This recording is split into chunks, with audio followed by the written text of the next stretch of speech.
Bonjour, ravi de vous voir ici cet après-midi à Ground Control malgré le super beau temps qu'on a. Mais il ne fait pas encore assez chaud pour être dehors, vous allez voir, quand il fera 50 degrés, ce sera beaucoup plus sympa. Je vais vous présenter avec quelques climatonautes en quelques minutes l'expérience qu'on vient de vivre sur Deep Climate.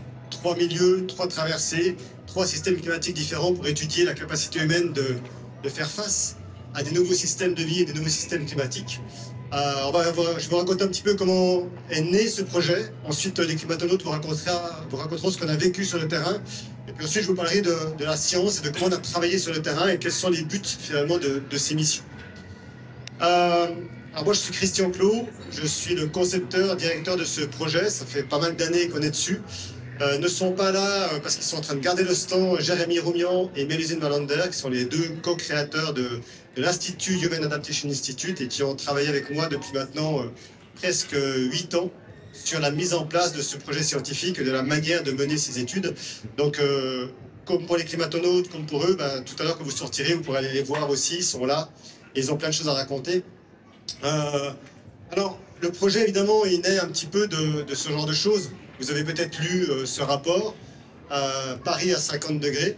Alors, c'est des rapports pour l'instant, c'est des écrits, c'est des projections, mais un jour, potentiellement, dans 20, 30 ans, on aura des températures qui vont arriver vers les 45, 50 degrés en France métropolitaine, à Marseille, à Nice, à Paris.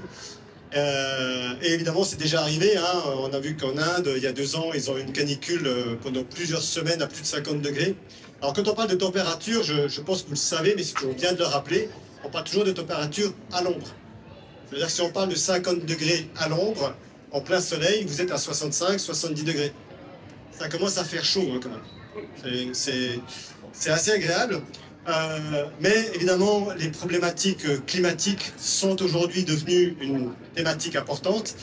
Ça fait longtemps que ça l'est, mais c'est maintenant qu'on commence à voir qu'il y a une vraie question, un vrai souci. Et pas que climatique d'ailleurs, hein, parce qu'on sait aussi que les pollutions sont devenues de plus en plus importantes. La chute de la biodiversité, enfin, on ne va pas faire le retour sur tout ça, mais on voit bien qu'il y a pas mal de choses qui sont en train d'évoluer, de changer. Et c'est vrai qu'on a tendance à aujourd'hui considérer ces changements climatiques comme étant majeurs, et on prend tous conscience, toutes et tous conscience du besoin d'évoluer par rapport à ça. Et on a tendance un peu à oublier qu'autour de ça se passe pas mal d'autres choses, et qu'on est dans un moment de l'histoire assez intéressant.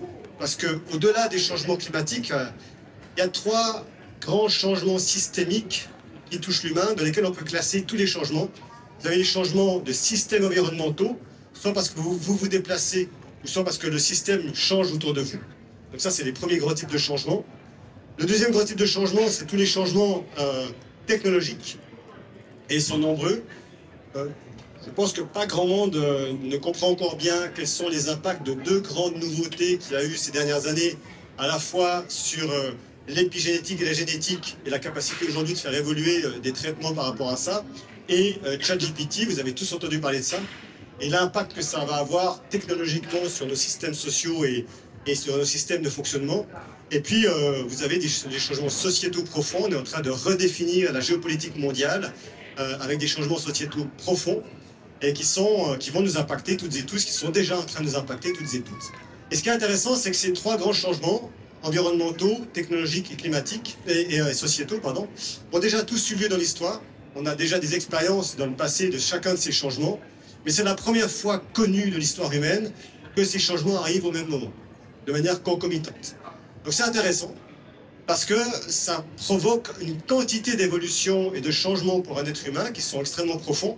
Et si on considère la mécanique du changement, donc le nombre de changements que vit un humain dans une vie, et pendant pas mal de siècles, pas mal de millénaires, l'évolution du nombre de changements sur un humain dans une vie humaine, qu'on va considérer sur une 50aine, 60aine d'années, était assez régulier et assez normalisé. C'est-à-dire qu'il y avait des changements, il y a eu des guerres, il y a eu des choses, mais à chaque fois, après ce changement profond, il y avait une stabilisation et un retour à un système de vie relativement similaire à ce qu'on avait avant.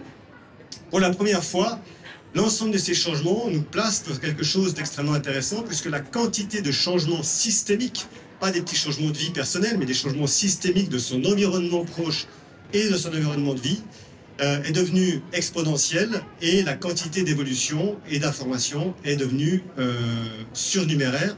On reçoit, vous savez, en une journée, le nombre d'informations que recevait un humain en une vie il y a 100 ans. C'est donc considérable. Et la quantité de changement est considérable. Toute la question est comment ce nouvel humain que nous sommes, on fait face à ça, comment on fait face à ces nouveaux systèmes de vie, à ces nouveaux systèmes climatiques, à ces nouveaux systèmes technologiques, et comment nos cerveaux, parce que c'est finalement la base de nos systèmes de travail, comment nos cerveaux font face à ça, et est-ce qu'on est préparé, est-ce qu'on est apte à faire évoluer nos cerveaux pour faire face à ces changements. Ça, c'est la question que se pose Human Adaptation Institute. Et puis, on s'est focalisé sur les grands problèmes actuels. On a travaillé sur la Covid, on a travaillé sur le temps, la gestion du temps. Évidemment, maintenant, le grand sujet, c'est le climat. Et c'est vrai qu'on a un peu l'impression parfois qu'on découvre les grandes problématiques climatiques, les grandes problématiques de l'eau, et qu'on est face à une urgence absolue aujourd'hui, ce qui est vrai, et que c'est assez nouveau. Je vais juste vous montrer une toute petite vidéo qui date de 1974, qui est assez intéressante, je trouve. Ah, il n'y a pas de son. Attendez, je vais revenir en arrière. Il n'y a pas de son, c'est pas très grave. Je vais vous dire, on a en 1974 cet homme qui s'appelle René Dumont, qui est le premier écologiste à se présenter à une présidentielle française et qui parle du problème de l'eau et qui nous annonce la fin des ressources en eau relativement proche dans les quelques décennies à venir et de la nécessité de changer, de faire évoluer les choses. On a Louis de Funès, que tout le monde connaît, qui lui parle en 1972 sur la première chaîne française, qui est aujourd'hui devenue Antenne 2, France 2, de la problématique des pesticides, du plastique et du climat qui est en train d'impacter totalement et de modifier ces systèmes de culture et de l'impossibilité que nous aurons de continuer à faire des cultures en France avec l'évolution du réchauffement climatique. Ce qui m'intéresse dans ça, ce n'est pas tellement ce qui est dit exactement. On pourra encore citer d'autres personnes, comme Jean Dorst en 1965, qui écrit « Avant que nature ne meure ».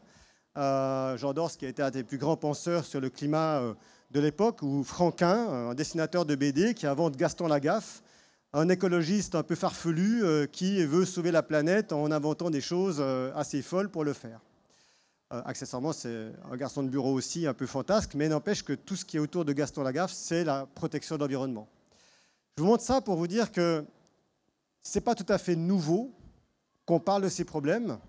Et le constat, c'est qu'alors que beaucoup d'alertes ont été données au fur et à mesure des décennies, très très peu, je ne veux pas dire rien parce que ce serait volontairement exagéré, mais très très peu n'a été fait pour changer le processus en marche qui impacte le climat et qui impacte l'environnement.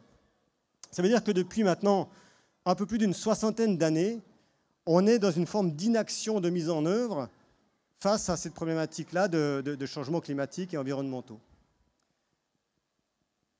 Et c'est questionnant. La question, c'est pourquoi? Est-ce que c'est parce que personne n'en a parlé? Est-ce que personne n'avait d'idée pour le faire? Ce qui est sûr, c'est qu'on a essayé beaucoup de choses. On a essayé de faire rêver les gens. Il y a Arthur Bertrand avec la Terre vue du ciel, avec plein de choses comme ça. On a essayé de faire peur aux gens. On a essayé de l'ingénierie, on a essayé de plein de choses, mais en fait, finalement, on n'a pas réussi à faire évoluer le comportement humain pour qu'il décide de lui-même de faire les changements nécessaires pour éviter quelque chose qui va arriver dans les quelques années à venir. Donc, c'est le premier constat qu'on se pose. Pourquoi, finalement, malgré une volonté réelle, une envie réelle et une capacité réelle, parce que la plupart des gens qui ont travaillé sur ces sujets sont tous sauf des idiots, au contraire, ils avaient des bonnes idées, malgré tout ce qui a été essayé, on n'a pas réussi à faire le changement nécessaire pour éviter l'arrivée de 50 degrés à Paris ou à Marseille dans les 30 années à venir. La deuxième chose, c'est qu'évidemment, on est maintenant face à une réalité. C'est-à-dire que ce qui était annoncé par René Dumont, Louis de Funès, Jean Dorst et les autres est en train réellement d'arriver. Ce n'est plus un sujet aujourd'hui. Je crois qu'il n'y a personne dans cette salle qui se dit non, il n'y a pas de changement climatique, il n'y a pas d'évolution climatique. On est tous d'accord et 95% des Français aujourd'hui sont d'accord avec le fait qu'il y a un changement et qui va devenir de plus en plus impactant et de plus en plus important. On n'est pas forcément tous d'accord sur la raison d'être de ce changement, mais en tout cas, on est tous d'accord qu'il y a un changement. Dans les deux cas, on a besoin aujourd'hui de trouver des leviers d'action pour permettre aux humains de changer leur comportement afin de réduire notre impact pour réduire les risques.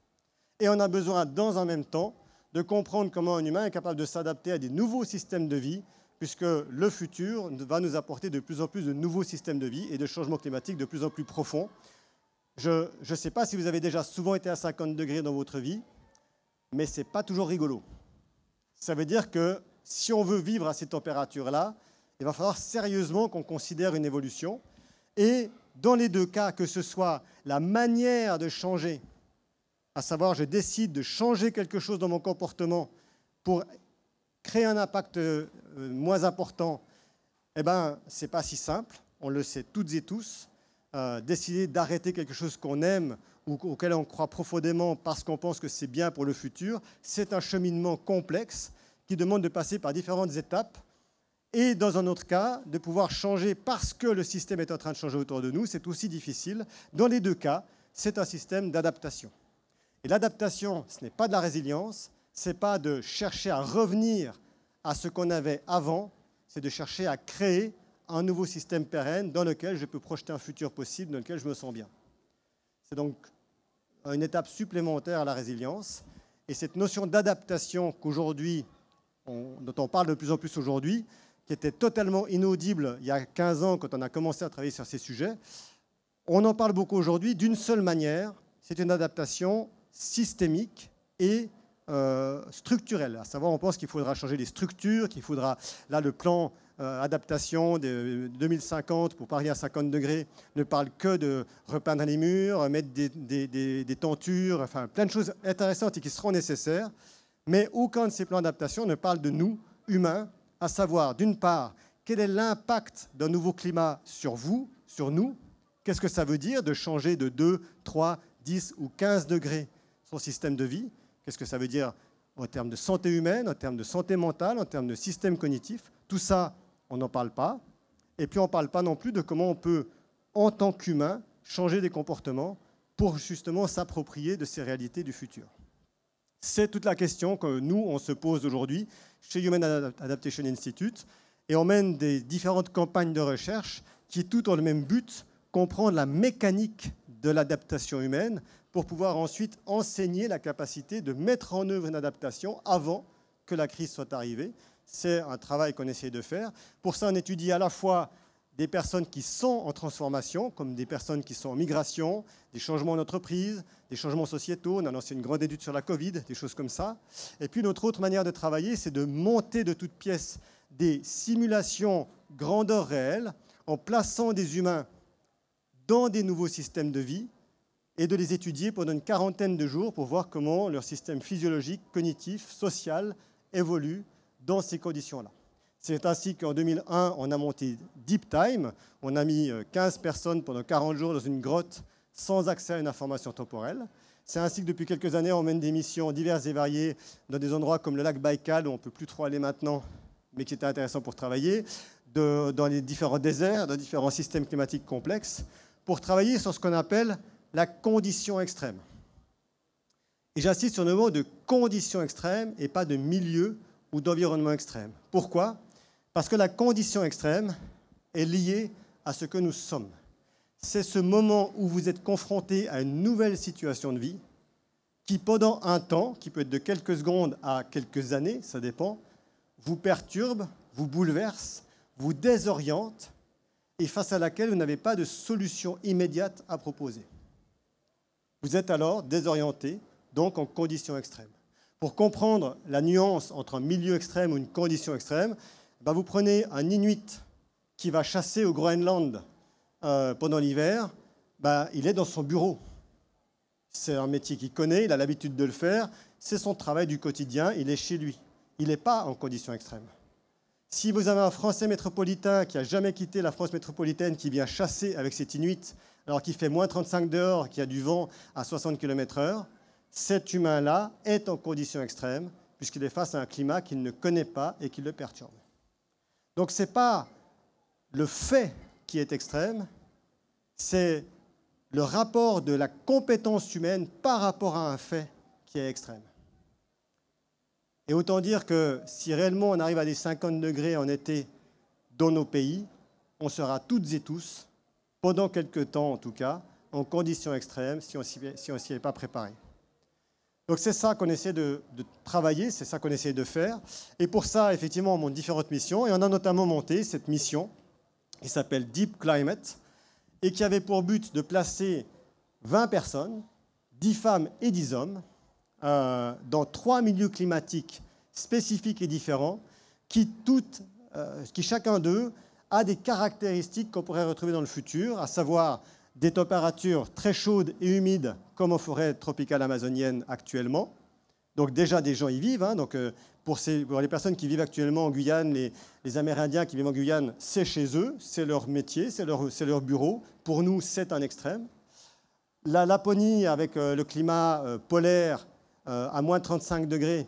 Alors, moins 35 degrés, c'est un chiffre, mais c'est quand même 2 fois plus froid que le congélateur que vous avez à la maison. Ça commence à faire frisquer quand même. Hein. Donc là, nous, évidemment, on n'aura pas moins 35 degrés en France métropolitaine potentiellement, mais par contre, on aura les autres caractéristiques de ce milieu, à savoir beaucoup de versatilité, beaucoup de changements, et surtout, on ne doit pas penser qu'à nous, on doit aussi penser aux personnes notamment qui sont en train de quitter l'Afrique et qui arrivent en Europe, qui ont ce même delta de température vers le négatif. Donc c'est aussi important de comprendre ces notions-là.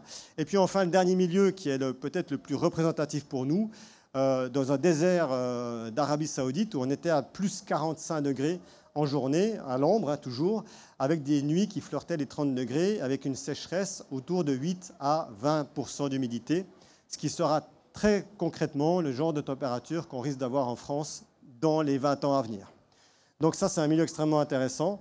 Et c'est ainsi que ce groupe humain de 10 femmes et 10 hommes, parfaitement paritaires, a pendant 3 périodes d'expédition traversé successivement ces 3 milieux climatiques différents, en menant, au-delà de la traversée, en menant des études scientifiques touchant à la physiologie, à la cognition, au système social et au système organisationnel, pour essayer de comprendre la mécanique adaptative. Je vous en parlerai tout à l'heure, mais déjà, on va vous présenter ces différents milieux, ces différentes traversées, ces différentes émotions aussi qui sont importantes de ce groupe d'humains, dont la plupart d'entre eux, pas forcément toutes et tous, mais la plupart d'entre eux n'avaient que très peu, voire pas du tout d'expérience dans les milieux dans lesquels on a travaillé. Donc c'était pour certains et certaines la toute première fois qu'ils étaient dans un désert ou dans un milieu polaire, ou dans un milieu amazonien, sans forcément y avoir été préparés particulièrement. Il y a eu une préparation, mais pas au milieu en tant que tel. Donc c'était la première fois qu'ils étaient confrontés à ce genre de territoire, à ce genre de climat et à ce genre de situation. Donc forcément, c'est intéressant pour nous d'étudier le différentiel, le delta, entre l'humain vivant en France métropolitaine et l'humain soudainement confronté à ces typologies de température et d'humidité telles qu'on pourrait un jour les connaître dans notre futur assez proche. Voilà un peu l'idée du projet. Donc le premier milieu, ça a été la forêt tropicale, la forêt équatoriale humide d'Amazonie, en Guyane française. Et je vais laisser Martin Sommet, qui est un des 20 climatonautes, vous parler de ce milieu en forêt tropicale, en forêt équatoriale amazonienne. Bonjour. Du coup, Martin, 32 ans, médiateur scientifique dans le civil. Et du coup, j'étais climatonaute aux côtés de Christian et 18 autres personnes. Moi, je vais vous parler du premier milieu auquel on s'est confronté. C'était donc l'Amazonie, c'était en Guyane. On a remonté une rivière qui s'appelle, en Guyane française, on a remonté une rivière qui s'appelait la Mataronie. Voilà, comme ça, peut-être, ça ne parle pas à tout le monde. Moi non plus, ça ne me parlait pas. Mais c'est en plein cœur de la forêt amazonienne guyanaise. Alors là, notre moyen de locomotion, c'était ce qu'on appelle des packrafts. C'est un petit peu comme des canoës, mais gonflables, donc dans lesquels, en fait, à l'intérieur des boudins qui forment le canoë, vous pouvez mettre les sacs, tout ça. Donc ça nous permettait à nous d'avancer et sans être trop lourd. Parce qu'on avait des sacs qui devaient peser, je pense, pas loin de 35-40 kilos. Et vous rajoutez plus 10 kilos pour certains quand ils sont mouillés. Donc à pied, c'était pas possible. Donc c'est pour ça qu'on avançait en bateau, donc soit par équipe de 2, soit avec vous avez aussi un packraft qui est seul, sur lequel est Christian. Donc voilà comment on a un petit peu évolué. C'était très beau. Moi, c'était la première fois que je découvrais des rivières comme ça au cœur de la forêt amazonienne. Par contre, il faut que vous imaginiez une petite rivière et 2 murailles vertes de chaque côté dans lesquelles on sent beaucoup de mouvement. Et on voit pas grand-chose. Vraiment, en tout cas, j'ai pas vu grand-chose. On voit les feuilles qui bougent. On entend des trucs, mais on sait pas ce que c'est. Hop. Alors, c'est un milieu qui qui, je pense, qui n'a pas été très facile au début parce qu'il a fallu cette remontée sur des rivières. Vous n'avez pas une rivière qui est plate tout le temps, vous avez ce qu'on appelle des sauts, c'est des sortes de petits torrents, de petits rapides dans la rivière. Il fallait les passer avec tout notre équipement, donc parfois descendre du bateau, quitte à finir dans l'eau, entraînant les rafts. Donc ça a été, on était toujours équipés de gilets de sauvetage et de casques, mais c'est quelque chose qui peut être assez impressionnant, en tout cas moi qui m'a impressionné les premières fois qu'on a grimpé. On a passé d'autres obstacles, regardez, je vous les montre. Alors là on a l'impression qu'ils ne sont pas très gros, mais en fait plus on avance dans les rivières, plus vous tombez sur d'énormes arbres qui sont posés en travers de la rivière, et parfois vous en avez un tous les 30 mètres. Donc tous les 30 mètres vous avez 10 rafts qui doivent s'arrêter, qui doivent transvaser tout le matériel, passer le tronc et passer de l'autre côté. Donc on avait des fois on avait une progression qui était parfois assez lente, ce qui pouvait être un petit peu frustrant, mais qui était très fatigant parce qu'on montait le courant du coup. Donc on avait tout un tas de positions de yoga assez rigolotes pour essayer de passer sous les arbres sans avoir à tout décharger. Hop. Alors l'Amazonie, ça a été pour nous majoritairement une avancée fluviale, mais il y a aussi toute une partie d'avancée pédestre, ne serait-ce que pour s'arrêter. Donc chaque soir plutôt, on s'arrêtait en bord de rivière, on trouvait un endroit où on pouvait débarquer facilement, et il fallait ensuite évoluer dans la forêt pour pouvoir trouver une zone pour monter le camp. Donc là, c'est ce qui est en train d'être fait. Donc c'est très dense tout ça, donc c'est assez difficile de... Imaginez, vous devez caler 20 personnes, 20 hamacs du moins. Donc il va falloir trouver un endroit suffisamment plat, avec des arbres suffisamment gros, qui sont plutôt en bon état. Il ne faut pas que vous ayez un arbre mort énorme au-dessus de votre tête. Donc c'était quelque chose qui prenait pas mal de temps, et dans lequel il fallait un petit peu évoluer en forêt.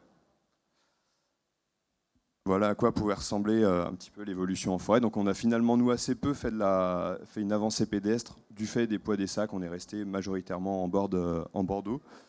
Mais vous pouvez avoir une idée des belles files indiennes que ça forme. Alors, comme ça, on a l'impression que c'est facile. En fait, il n'y a pas de sentier de randonnée comme chez nous. Il faut créer le sentier. On va dire on appelle ça créer un layon. Donc, en fait, il va falloir débroussailler. Donc, vous êtes avec une machette et vous avez les premiers le premier qui va juste faire tomber les gros arbres pour donner une direction. Et après, au fur et à mesure, on nettoie de plus en plus le chemin. Chacun enlève un petit bout une petite branche, une petite chose comme ça. À la fin, vous avez un beau chemin qui est à peu près carrossable. Donc voilà à quoi ça peut ressembler. Donc ces évolutions, ça nous permettait surtout, ces évolutions pédestres, ça nous permettait surtout de trouver des lieux de camp. Donc voilà à quoi ça ressemblait. Je ne sais pas si certains d'entre vous ont vu un petit peu à quoi ressemblait un lieu de camp, donc avec un hamac qui est surmonté d'un tarp. Donc le tarp, c'est la sorte de bâche qui est en train d'être fixée, et dessous, on calait nos hamacs. Alors le tarp, en fait, il sert à nous protéger tout simplement de la pluie qui est omniprésente en Amazonie, enfin la période durant laquelle on était en Amazonie. Et ça vous protège aussi des chutes de petites branches, de choses diverses et variées qui peuvent tomber des arbres. Pour ma part, ce milieu amazonien, ça a été peut-être celui qui a été le plus dense en apprentissage, parce que moi, je n'avais jamais appris à monter un camp. Je savais monter une toile de tente, j'avais fait de la randonnée chez nous en France, mais j'avais jamais appris à monter un camp avec un petit hamac. Et voilà, et ménager tout mon espace. Et en fait, il faut gérer plein de nœuds, il faut aussi être capable de voir si on est en sécurité, si on a choisi le bon arbre. C'est pas un arbre qui va nous tomber dessus pendant la nuit. Si vous n'êtes pas non plus sur un terrier de je ne sais quelle espèce d'animal qui est ici. Donc monter un camp en Amazonie, c'est quelque chose qui prend beaucoup de temps. Je ne sais pas combien de temps a duré notre premier camp, combien de temps on a mis pour monter notre premier camp, mais je pense que c'est au moins 4 heures. Peut-être 5. Après, on a été un peu plus efficace à la fin. Je pense qu'on devait prendre 1h30, quelque chose comme ça. Mais ça prend beaucoup de temps parce qu'il faut trouver des arbres qui soient suffisamment costauds pour pouvoir accrocher votre hamac, mais pas non plus qu'il y ait une circonférence de 4,20 m parce que sinon vous n'allez pas réussir à l'accrocher. Et il faut ensuite nettoyer tout le sol, donc sur une zone on va dire de 2 mètres de large à peu près et de 5-6 mètres de long, en fait, aussi long que votre hamac quasiment. Entre les deux arbres sur lesquels vous tendiez vos hamacs, il faut nettoyer le sol avec la machette, avec le pied, pour avoir un sol quasiment nu, seulement en terre, en fait, tout simplement parce que les rampants, les animaux qui ne veulent pas se balader à couvert, et ça limite le risque d'avoir un serpent ou un insecte qui se balade. Et si par hasard, il se mettait à se balader sur cette terre nue, vous pouvez le voir de vos yeux. Donc voilà, après, il fallait monter notre hamac et le tarp, donc ça nous prenait pas mal de temps. D'autant plus qu'on essayait d'être très vigilant parce que c'est un milieu qui est l'Amazonie qui fait très très peur. Je ne sais pas vous, les visions que vous en avez, mais moi j'imaginais ça grouillant de bêtes plus ou moins féroces. Et effectivement, ça grouille, mais on voit assez peu de choses. Et c'est pour ça qu'il fallait se protéger pour essayer au maximum d'avoir peu d'animaux qui viennent nous visiter, parce que voilà, forcément, on apporte avec nous de la nourriture, on est chez eux aussi, faut pas l'oublier, donc ils sont curieux, et ils venaient nous voir. Donc voilà à quoi pourrait ressembler notre petit camp. En général, les camps, on montait le camp chaque jour, donc chaque jour, on reprenait notre progression, et sauf certains jours sciences, donc en gros, on progressait pendant 4 jours et on s'arrêtait pendant 1 jour pour faire des tests scientifiques un petit peu plus poussés, et là, à ce moment-là, on restait sur un camp pendant plusieurs jours. Alors, l'Amazonie, c'est 2 salles, 2 ambiances. Vous avez 2 jours comme ça, avec beaucoup de verre partout, et énormément de chants d'oiseaux, par exemple. C'est parfois le son des singes aussi. Vous arrivez de nuit, vous voyez plus grand-chose, et vous entendez beaucoup. Il y a beaucoup de sons d'insectes, il y a aussi beaucoup de sons de grenouilles, de crapauds qui sont partout cachés autour de nous, donc ça peut être à la fois angoissant au début parce qu'on justement on voit rien, on a peur qu'il y ait quelque chose qui nous observe un petit peu dans cette forêt, et en même temps comme on sent que c'est profondément vivant, on se sent bien. Enfin, en tout cas, quand on était caché dans le hamac avec la moustiquaire et donc à l'abri des moustiques, ça pouvait être une expérience assez sympa d'entendre tous ces sons, toute cette vie en fait autour de nous.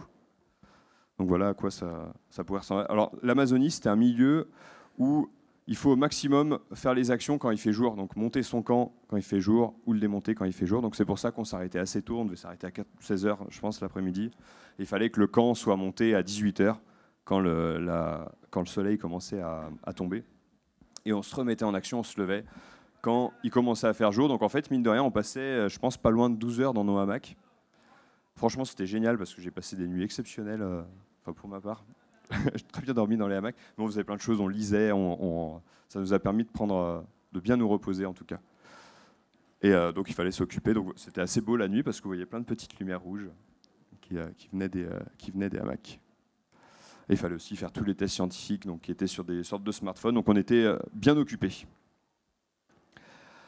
Alors l'Amazonie, c'est ce que je vous disais un petit peu, c'est aussi plein de joyeuseté.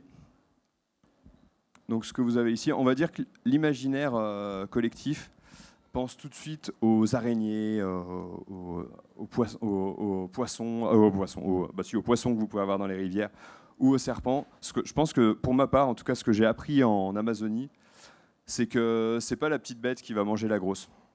En fait, tous ces animaux, ils existent. Très souvent, on les voit pas parce qu'on était 20, faut pas oublier qu'on était 20, qu'un groupe de 20, ça fait énormément de bruit.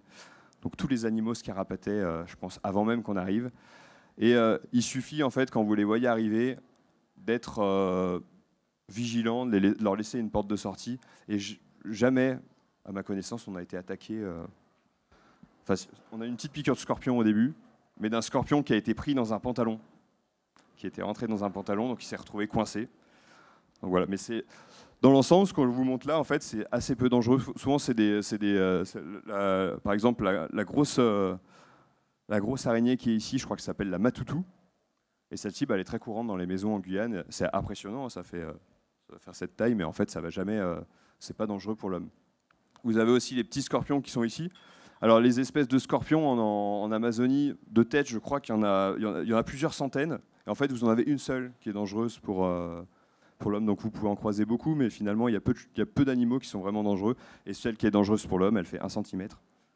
Donc c'est pas ce genre de bestiole. Ce qui était plus dangereux, pour le coup, c'était les moustiques, qui peuvent vous transmettre le paludisme et d'autres joyeusetés, et c'était aussi l'humidité, qui en fait attaquait beaucoup les corps, et on a eu assez vite...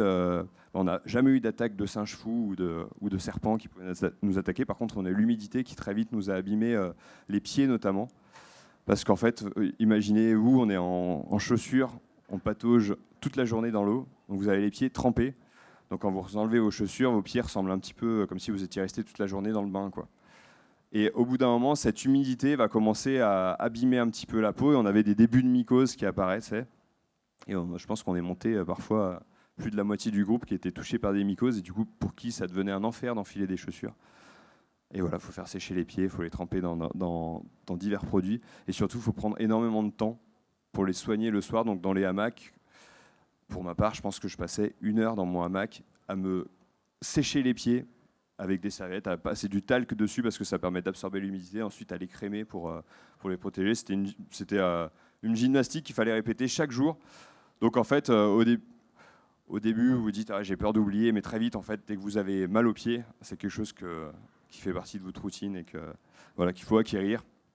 Et à partir du moment où ça vous touche personnellement, vous commencez à avoir des plaies sur les pieds, très vite, vous adaptez à ce genre de situation. Mais c'est peut-être ce qui a été le plus dur, l'humidité pour ma part. Par exemple, à la toute fin de l'expédition, dès que j'avais un frottement de mes vêtements sur ma peau, ça me faisait des petites ampoules. Donc, ce qui n'est pas très embêtant en soi, mais sauf que je commençais à en avoir de partout. Donc il était temps que ça s'arrête au bout des 40 jours. Et on avait aussi, donc nos journées étaient rythmées, hormis la progression, étaient rythmées avec pas mal de tâches. Il y avait une des principales tâches qu'on pouvait avoir, c'était là ce que les filles sont en train de faire, Sarah et Tiffaine. C'était en fait en train de faire de l'eau, ce qu'on appelle faire de l'eau. Donc c'est primordial en expédition, c'est une des actions, vous le verrez encore plus dans les autres milieux comme la Laponie, c'est une des actions qui prend le plus de temps. Donc là, en Amazonie, vous n'avez qu'à vous baisser pour prendre de l'eau, c'est bien. Mais il fallait donc la récupérer dans les rivières, là où elle est moins turbide, où vous avez moins de petits déchets un petit peu dedans, les récupérer. Et malgré tout, pour éviter d'être touché par des parasites, on utilisait ce qu'on appelle des micropures, c'est des sortes de petites pastilles qui vont chlorer l'eau. Un peu comme l'eau du robinet chez nous qui est chlorée. Là, c'était un petit peu plus, c'est du chlore un petit peu plus concentré, mais ça nous permettait de boire de l'eau sans trop de soucis. Donc, c'était une des grosses actions qu'on avait à faire. Qui dit science et images, on s'est filmé, on s'est photographié. Qui dit science et images dit qu'on avait besoin d'énergie. Et pour cela, on avait une équipe qui déployait les panneaux solaires.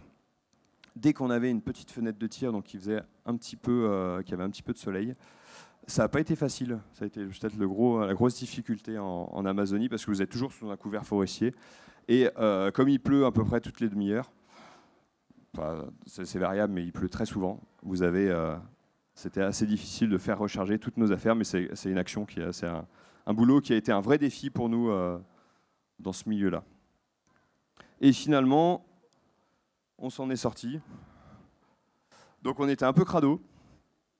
Vous le voyez, on était plein de boue. Paradoxalement, c'est le milieu peut-être dans lequel on était le plus propre. Parce qu'en fait, comme on était toujours au bord des rivières, on avait tous les soirs la possibilité de se laver, quoi. Donc c'était ce qui était très agréable. Et tous les soirs aussi, on rinçait nos vêtements. Alors pas avec du savon, parce que le savon, au bout d'un moment, ça devient abrasif pour la peau, mais vous les rincez à grandes eaux, on les frappait contre la surface de la rivière. Donc c'est un milieu dans lequel on a pris bien soin de nous. Puis surtout, comme vous avez la transpiration, comme vous avez du sable, de la terre sur les vêtements, c'est important qu'ils soient bien propres pour éviter de vous attaquer trop la peau. Donc voilà, on avait un petit peu maigri, mais on était plutôt contents. Milieu suivant. Merci Martin.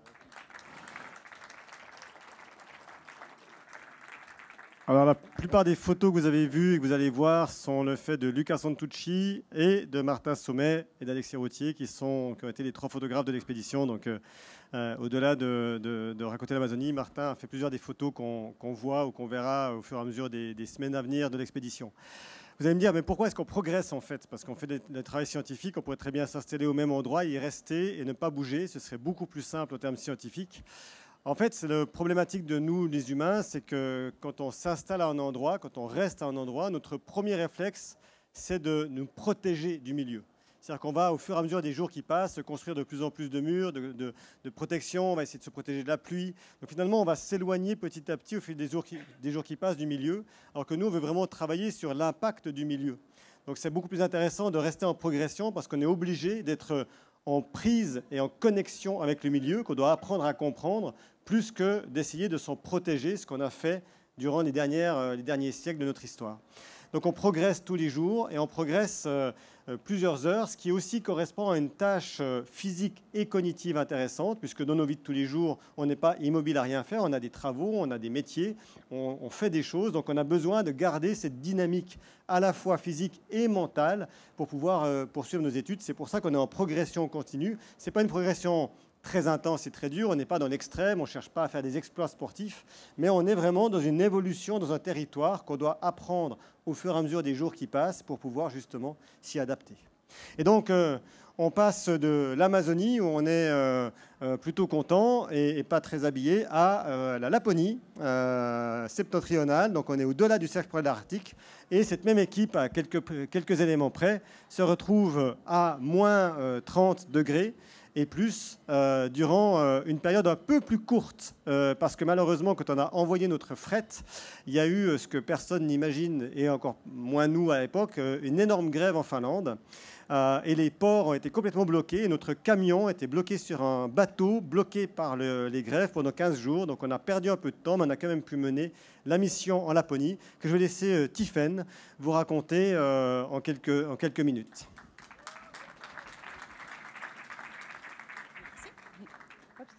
Bonjour à tous, et ben moi c'est un grand honneur de vous emmener dans le froid, ça fait du bien par ces chaleurs. Donc nous étions au nord de la Laponie, au-dessus du cercle arctique polaire. On était à 200 km environ au-dessus de la maison du Père Noël. Et donc on était dans des grandes étendues bien blanches, bien belles, bien givrées et un petit peu fraîches. On se déplaçait, hop là. Du coup, on se déplaçait en ski et en poulka. Donc la poulka, c'est les luges que vous voyez derrière. C'était à peu près 100 kg par poulka, donc on est en totale autonomie pendant 3 semaines. On a de la nourriture, du matériel personnel, donc pas mal de couches pour avoir bien chaud, et le matériel commun, qui est le matériel de science, etc., qu'on avait dans les 3 milieux. On faisait on faisait entre 8 et 19 km par jour. Pareil qu'en Amazonie, on avait 4 jours de progression et 1 jour de science, donc on restait de nuit au même endroit.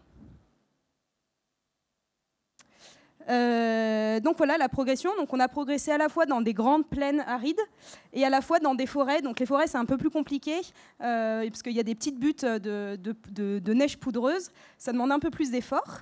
Et en fait, au tout début, on a eu beaucoup de poudreuses qui n'avaient aucune cohésion, donc vous ne pouviez pas du tout faire de boules de neige avec, par exemple. Donc on s'enfonçait beaucoup.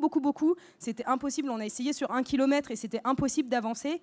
Du coup, on a récupéré une piste de motoneige qui nous permettait de bien avancer. Donc ça nous a bien aidé, mais c'est quand même assez sportif, surtout quand il y a un petit faux plat. Là, vous avez votre luge qui vous tracte par derrière. Mais dans ces cas-là, on s'aidait à 2 ou à 3 pour pousser la poulka. Et du coup, comme en Amazonie, tous les soirs, il faut planter le lieu de camp. Il faut vous imaginer avec 1, 2, voire 3 paires de gants, avec les mains un petit peu froides parfois, donc ça empêche la dextérité manuelle. On met beaucoup plus de temps pour manipuler les objets. Il ne faut surtout pas enlever les gants. Généralement, on avait une paire de gants en soie dessous qu'on avait constamment sur nous pour vraiment nous protéger de la chaleur. Et on rajoutait les paires dessus. Et du coup, quand il fallait vraiment manipuler quelque chose de très fin ou de très compliqué, on enlevait nos gants et on gardait tout le temps la paire de gants en soie pour vraiment s'assurer que les gants n'étaient pas en contact de l'air froid. Il nous fallait à peu près 2 heures, je crois, pour planter un lieu de camp. Donc il fallait planter à la fois nos petites tentes, on était à 2 par tente, et il fallait planter le gros dôme. Le gros dôme qui était notre espace vie, qui nous a permis de tous nous réunir dans un seul endroit, où on avait du coup un peu plus chaud, on était bien à l'abri du vent, et puis la chaleur humaine faisait que ça augmentait de quelques degrés, mais qui était précieuse la température. Et donc là, il fallait qu'on soit environ 6 pour monter le dôme. Et donc, une fois que le dôme était monté, on pouvait commencer à faire l'eau le soir, à savoir qu'il fallait faire 80 litres d'eau le matin et le soir, ce qui prenait pas mal de temps. On essayait au maximum de se mettre sur les lacs, ce qui permettait, vous pouvez le voir au stand d'exposition, de creuser la glace pour récupérer directement l'eau claire, enfin l'eau liquide. Donc là, on mettait à peu près 2 heures pour faire nos 80 litres d'eau. Si on récupérait de la glace, on mettait 3 heures, et si on récupérait de la neige, on mettait 4 heures. Donc c'était le matin et le soir où on devait faire ça. Et il fallait qu'on fasse ça à l'abri du vent au maximum pour éviter d'avoir froid, etc. Et puis le dôme, ça permettait aussi d'avoir des espaces, un espace de vie commun où on vivait des moments en commun, donc des moments de jeu ou des moments de fête, comme l'anniversaire d'Émilie. C'était un moment qui était convivial. Certains équipiers, c'était un petit peu difficile pour eux de rester dans un espace confiné avec beaucoup de monde. D'autres appréciaient vraiment ce moment-là.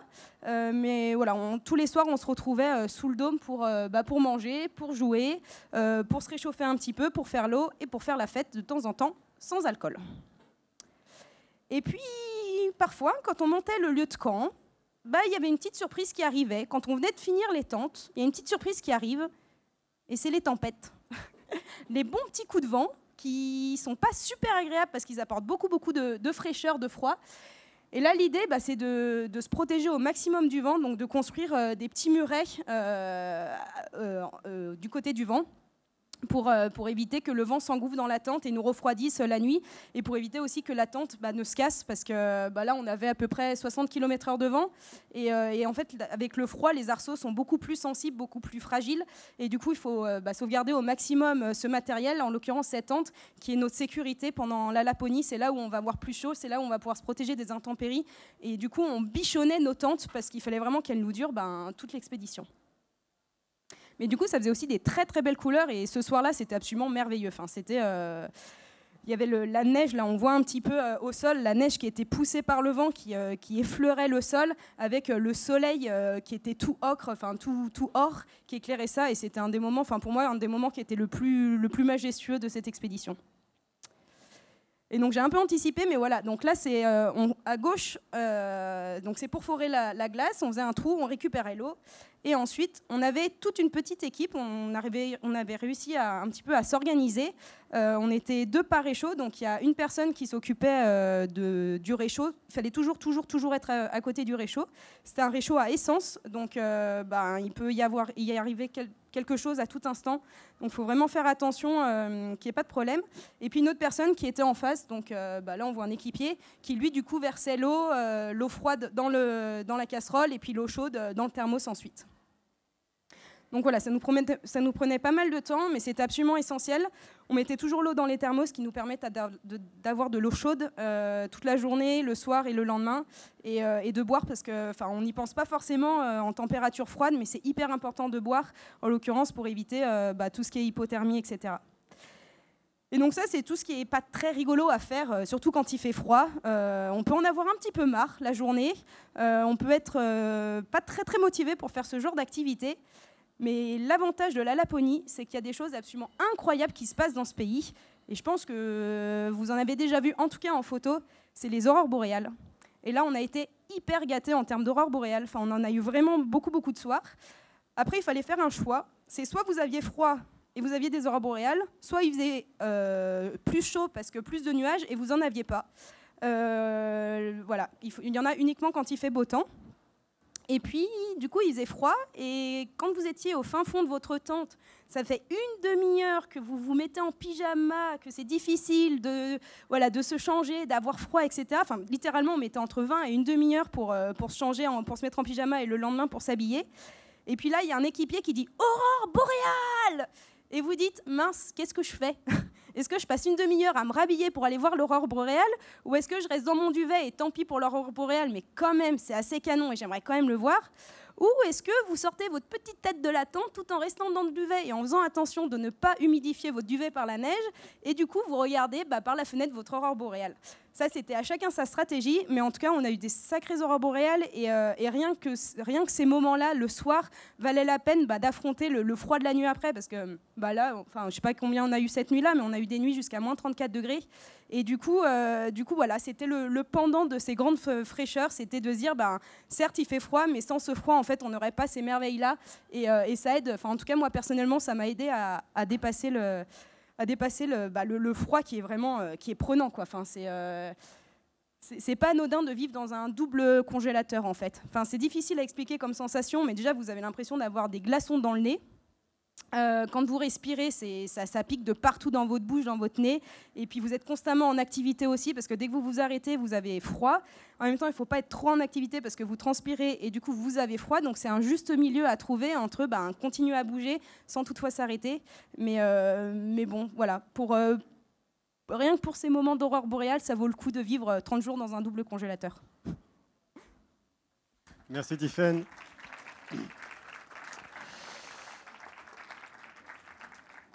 On commence à parler d'une chose qui est importante et qui va devenir nos axes de recherche principaux, qui l'est devenu depuis quelques années, mais qui est quelque chose sur lequel on travaille beaucoup, c'est la notion d'émerveillement.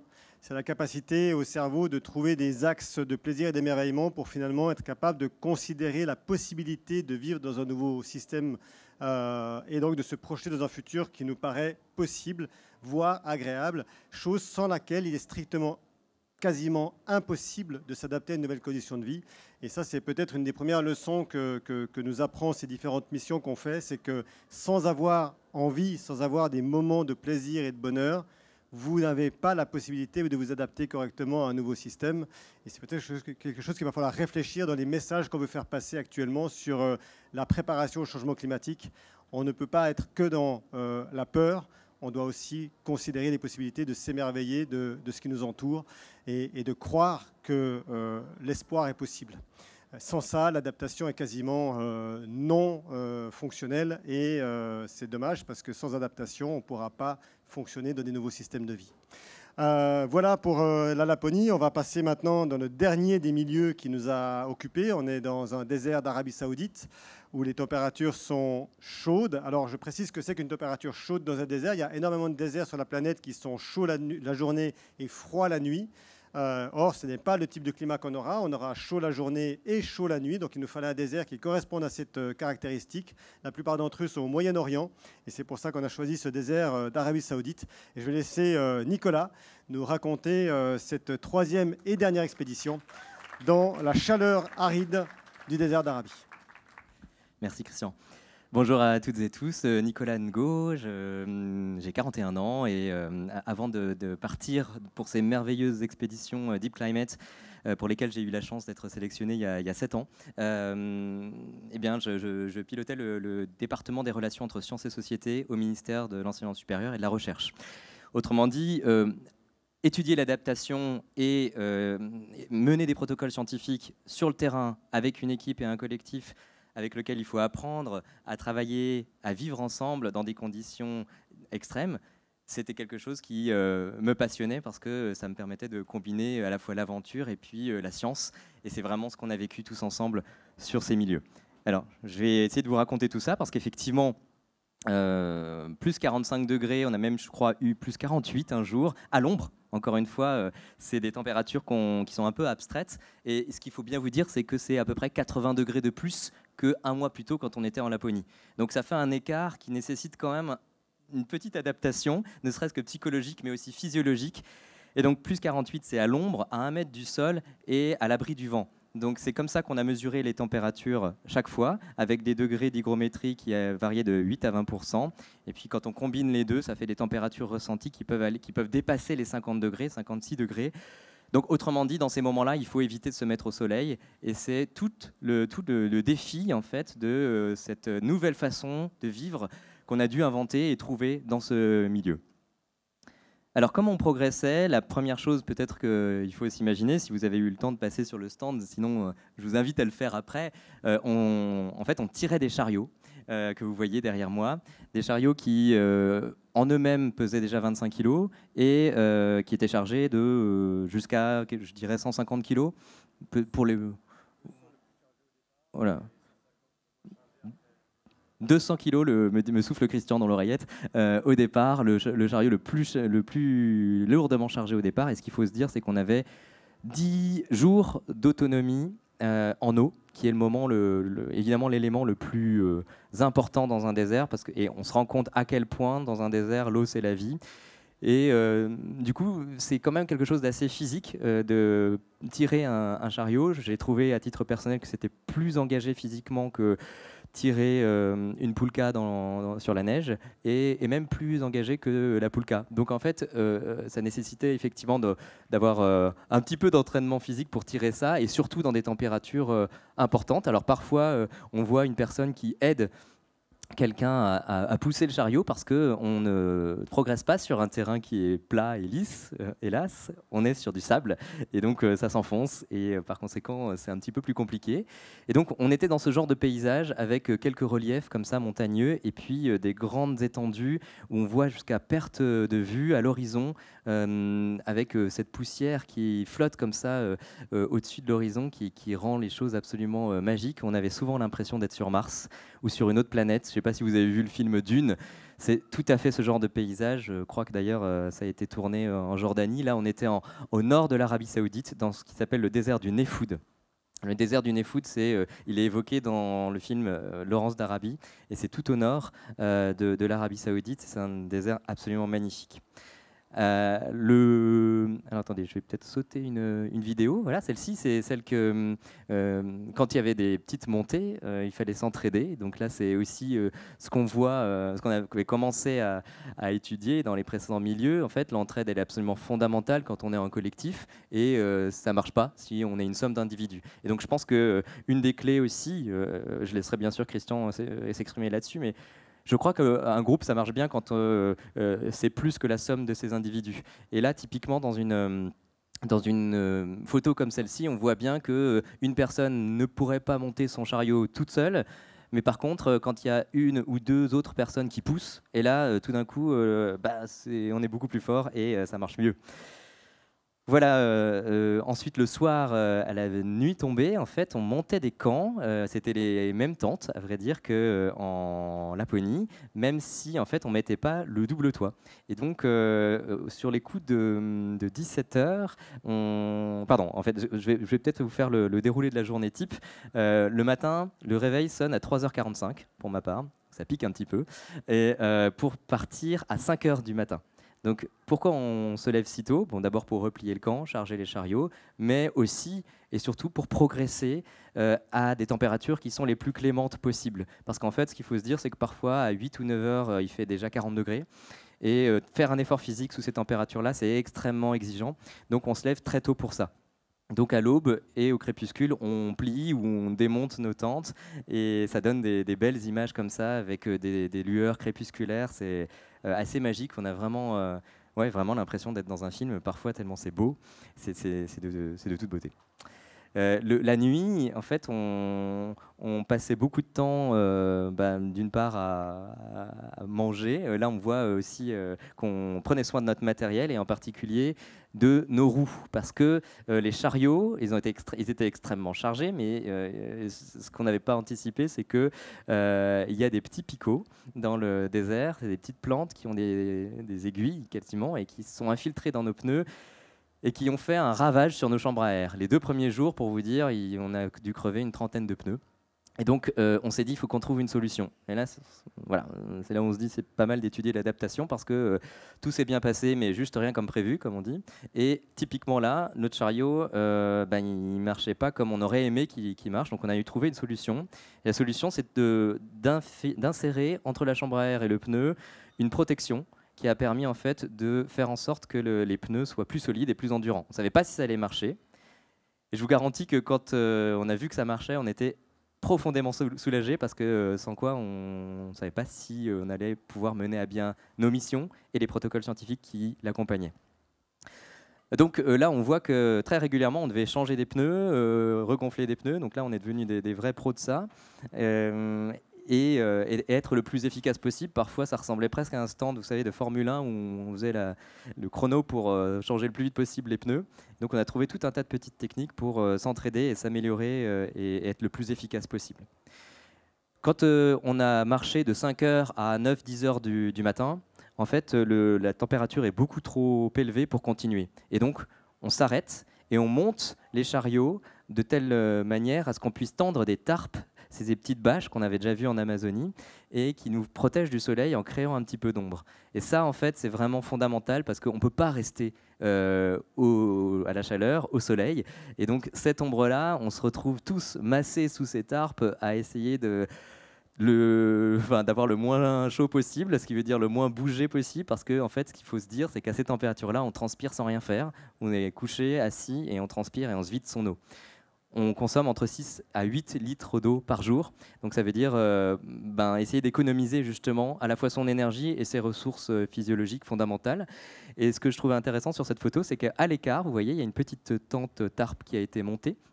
Alors celle-ci, c'est pas qu'il y a quelqu'un qui boudait ce jour-là, c'est qu'en réalité, il y a des protocoles scientifiques qui ont été menés et il y a besoin d'un certain silence, d'une certaine concentration pour les mener à bien. Et donc on faisait toujours, à chaque fois que c'était nécessaire, cette installation un peu à l'écart pour faire en sorte qu'on puisse mener ces tests le plus proche des conditions qui sont celles d'un laboratoire. En réalité, c'est très éloigné de celle d'un laboratoire parce qu'il faut dealer avec la chaleur, avec la fatigue, avec le matériel qui est extrêmement soumis à la poussière, au sable qui s'infiltre partout, à l'énergie, il faut recharger les batteries, etc. Et c'est très compliqué parce qu'on se dit qu'avec des panneaux solaires, tout va bien, mais en fait, c'est tellement chaud que les panneaux solaires ne se rechargent plus. Bref, il y a tout un tas de problématiques qu'il faut gérer. Et c'est ça qu'on a dû aussi apprendre, et c'est absolument passionnant de le vivre in situ. Sous les tarpes, qu'est-ce qui se passe ? Il se passe pas mal de choses. D'abord, un peu de restauration, parce que quand on arrive à faire un effort, on a faim, on a soif, on a besoin de se restaurer, et puis ensuite de se reposer un peu. Donc on est vraiment recentré sur nos besoins fondamentaux, hein, dormir, manger, s'hydrater. Mais ensuite, il faut aussi se concentrer sur comment on va faire pour progresser et mener à bien la mission.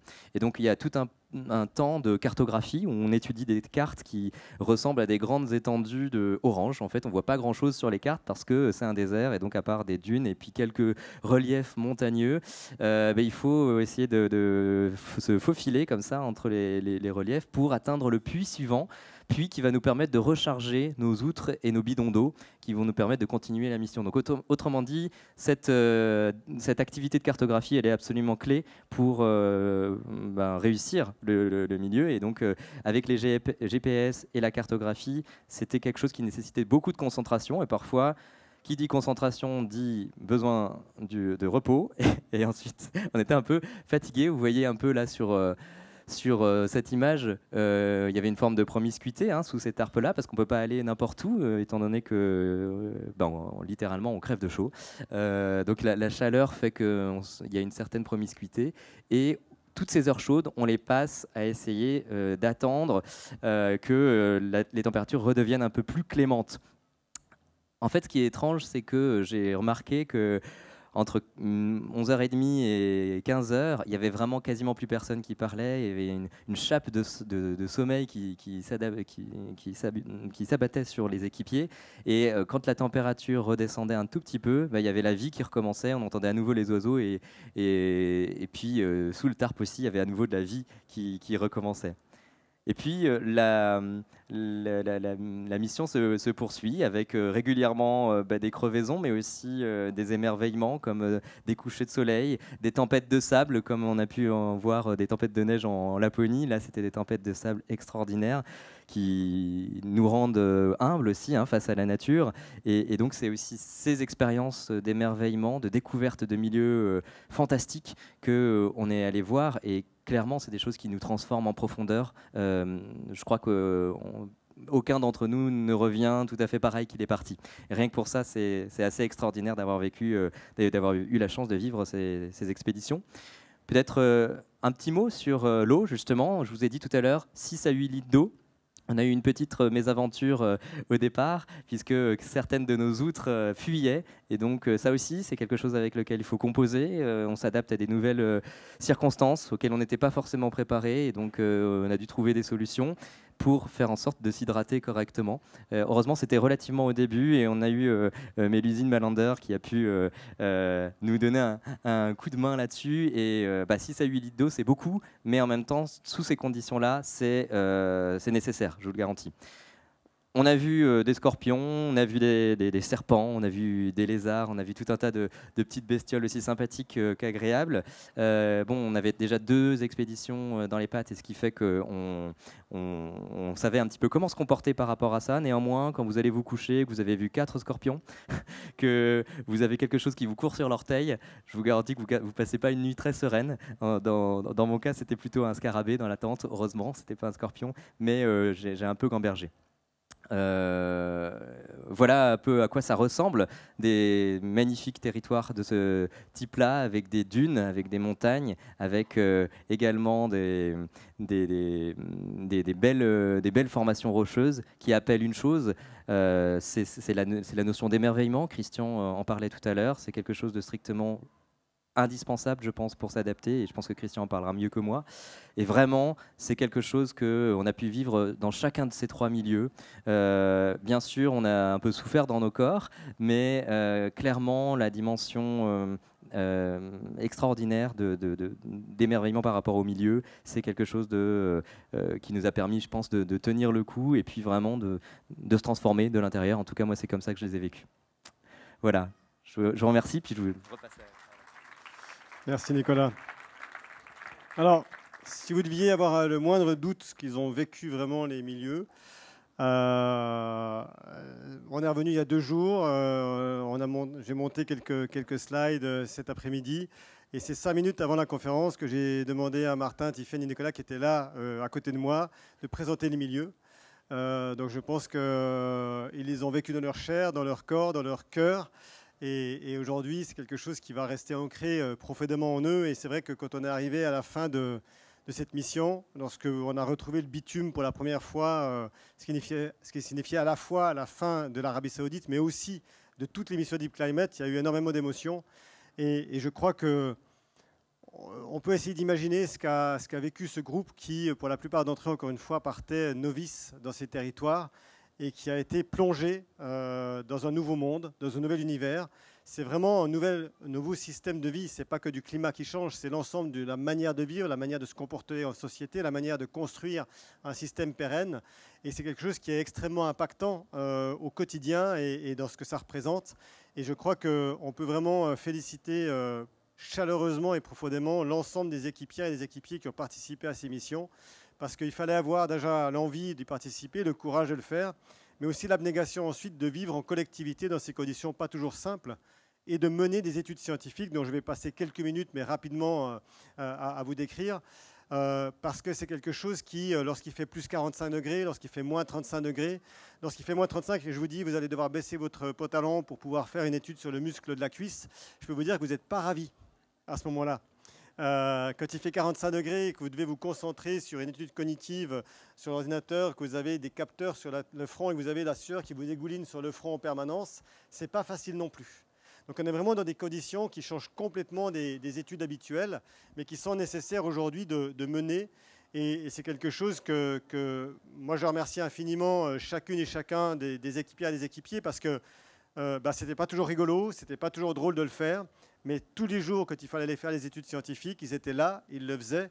Et on a ainsi, je crois, pour la première fois, et c'est vraiment la grande nouveauté de ces missions qui sont paramétrées et designées pour faire de l'étude scientifique, on a sur l'ensemble des milieux des données scientifiques de grande qualité qui existent parce qu'il y a une quinzaine de laboratoires, une quarantaine de chercheuses et chercheurs qui se sont investis de manière incroyable pour mettre en place les protocoles scientifiques, mais aussi parce qu'on a 20 personnes, 10 femmes et 10 hommes, qui, tous les jours, ont eu l'abnégation de prendre leurs ordinateurs, leur système, de faire les études et de ramener aujourd'hui des données qui sont, je crois, exceptionnelles.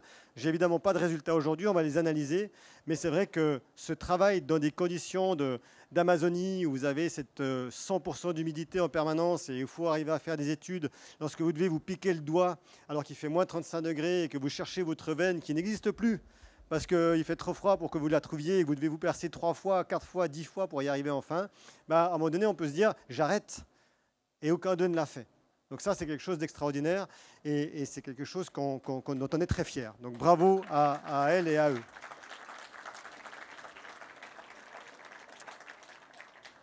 Nos principes de mesure, alors encore une fois, je ne vais pas passer trop longtemps là-dessus parce qu'il est déjà tard et puis que vous avez sûrement envie d'aller voir plus tôt et de discuter avec les équipes, mais je vais juste vous raconter un tout petit peu très rapidement comment on travaille. Le problème de ce genre d'études, évidemment, c'est qu'on n'a pas accès à des machines lourdes. On ne peut pas emmener un IRM pour voir le cerveau sur le terrain. C'est malheureusement impossible encore aujourd'hui. Donc on a un principe de recherche qui fonctionne en 3 temps principaux. Vous avez un premier temps où on est généralement ici à Paris ou à Marseille ou à Genève. Ça dépend des types de protocoles, mais là on a tout réuni à Paris. On va pouvoir travailler sur ce qu'on appelle l'état basal, à savoir quel est l'état de la personne avant qu'elle ne parte sur le terrain, où on fait tous les protocoles scientifiques. Et on peut aller chercher aussi des travaux sur les machines plus lourdes, comme des IRM. Un IRM, c'est plusieurs tonnes de matériel, c'est une énergie folle à déployer, donc on ne peut pas l'emmener sur le terrain. Mais on peut par contre faire un certain nombre de travaux on va dire de cartographie du cerveau. Alors on cartographie le cerveau en tant que structure, on cartographie le cerveau en termes de fonctions, par exemple des fonctions émotives, des fonctions des circuits de la peur, des circuits du plaisir, des choses comme ça. On fait donc un certain nombre de travaux qui vont avoir cette cartographie globale. Et puis quand on va revenir d'expédition, à peine on a atterri, là on a atterri jeudi, et dès vendredi matin, tout le monde était à l'Institut du cerveau pour passer les protocoles de retour. On refait exactement les mêmes protocoles au retour, avec les mêmes fonctions, les mêmes protocoles, les mêmes manières de faire. Et ainsi, on a 2 cartographies, une avant, une après, qu'on va pouvoir superposer, entre guillemets, et comparer pour voir quelles sont les évolutions. Quelles ont été les évolutions structurelles du cerveau, les évolutions fonctionnelles du cerveau. Et c'est pareil pour le cerveau, c'est pareil pour le corps. Quelles sont l'évolution musculaire, quelle est l'évolution du microbiote, quelle est l'évolution épigénétique, quelle est l'évolution cardio, ainsi de suite. Toutes les fonctions sont étudiées. Et on a ainsi ce avant-après qui permet d'évaluer simplement qu'est-ce qui a évolué, qu'est-ce qui a été modifié.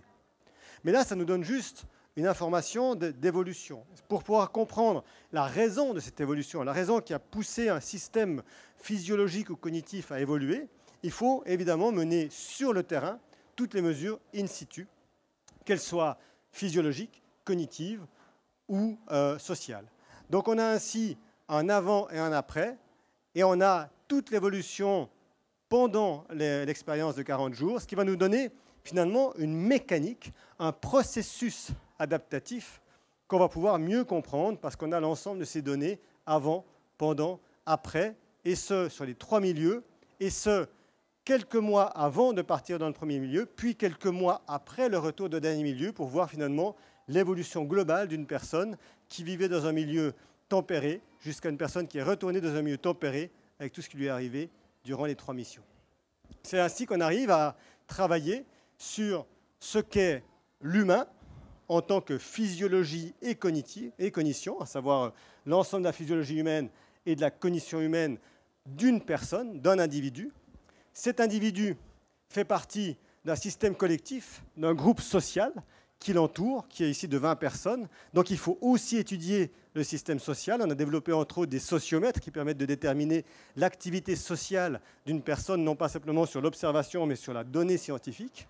Et puis bien sûr, ce groupe humain vit dans une écologie globale, dans un nouveau système de vie. Ce nouveau système de vie, il faut qu'on le comprenne aussi. Donc on étudie aussi évidemment le milieu dans lequel on évolue, sa température, son hygrométrie, sa géomorphologie et tout ce qui concerne finalement le système écologique qui environne ce groupe humain dans lequel est constitué d'une vingtaine d'individus.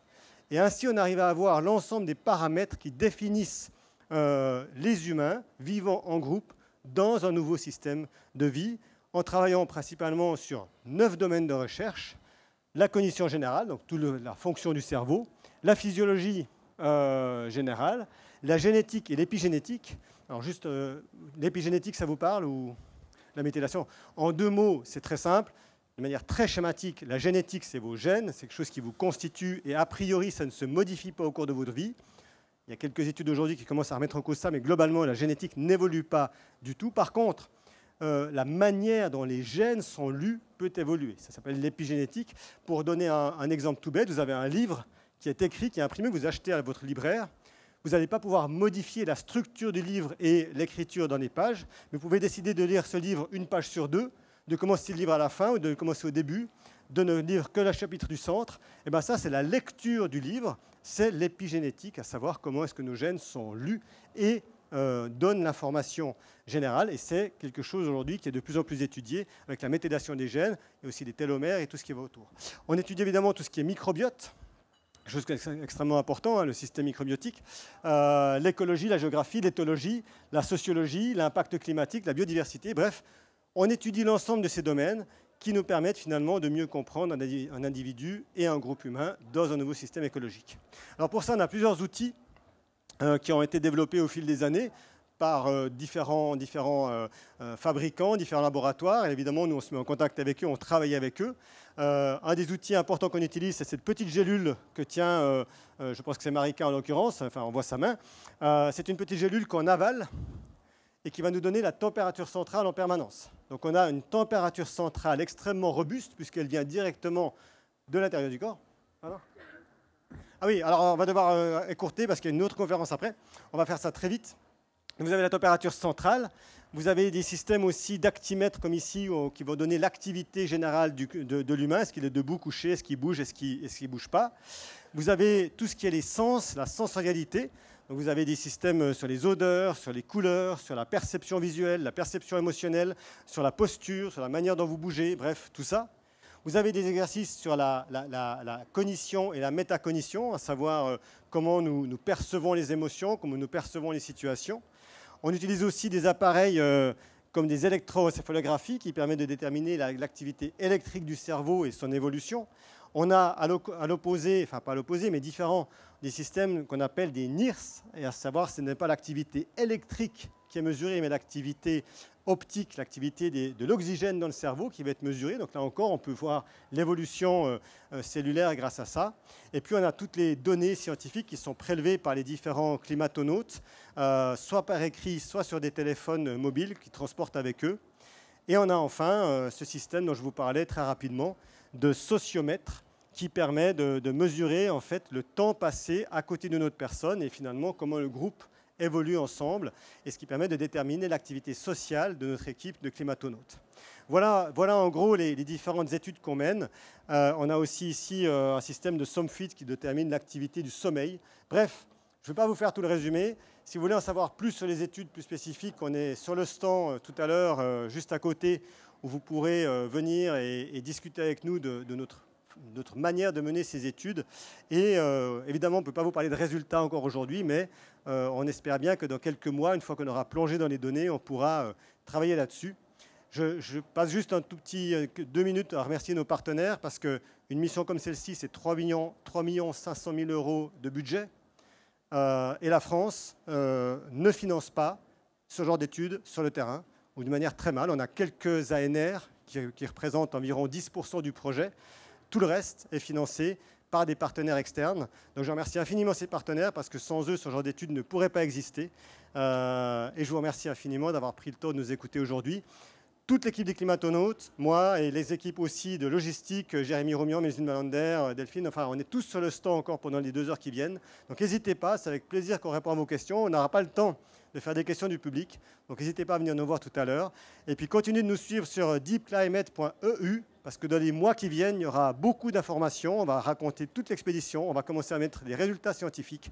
Donc l'aventure Deep Climate, elle s'est terminée sur le terrain il y a 2 jours, mais elle continue pendant des mois, voire des années, sur le résultat et sur tout ce qu'on pourra faire de toutes ces données, parce que le but, c'est quand même d'aider l'humain à grandir pour demain. Je vous remercie de nous avoir écoutés.